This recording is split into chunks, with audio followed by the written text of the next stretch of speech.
So underneath your carpet or your vinyl, this is what Toyota's put in this vehicle as its underlay. And you can see here that it doesn't cover everything. There's a reasonable gap here. It did track up over the transmission tunnel, but it's open space here. So a lot of guys get heat issues around the tunnel. Having nothing there but your vinyl or your carpet, that's where your heat's going to resonate through. The other issue with this is as soon as you get water into it, this is going to soak it up and then it's going to sit there. It's also going to go in, as we show you with this bitumen based or factory dampening. If it's cracked and delaminated, it's going to get in the crack, seep out underneath. That's when guys find rust years later down the track. So here we've got our factory bitumen, and it looks like off the production line this would have been extruded out from some sort of head.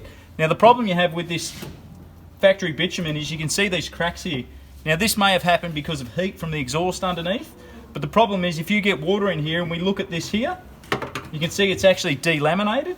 That's when you're going to get water underneath. So just to clarify, our stage 1 dampening is a butyl based rubber. It's flexible. Once it's stuck down, you're not going to get water underneath. Water will repel off this. One of the questions we get asked from four-wheel drive guys owners, are they worried about rust, that sort of thing? I've pulled the car out and under the factory stuff.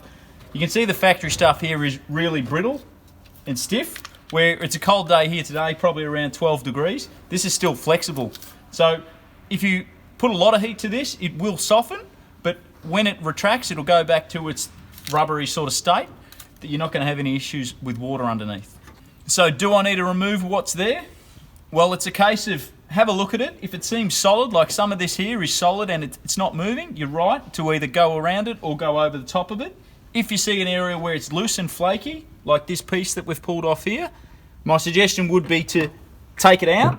And it is being stiff, it's brittle. You can get underneath. If you get a chisel or a heat gun, you'll be able to lift it straight off.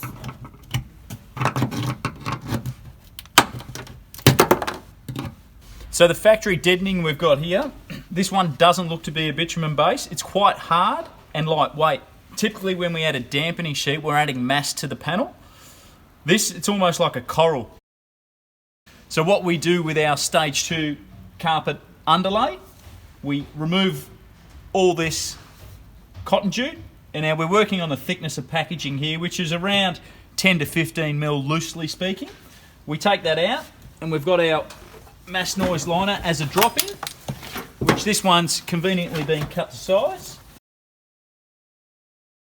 Now as you can see, we'll put our dampening sheets, cover the floor first with that to control the dampening, and then we put our premium stage 2 mass noise liner light in.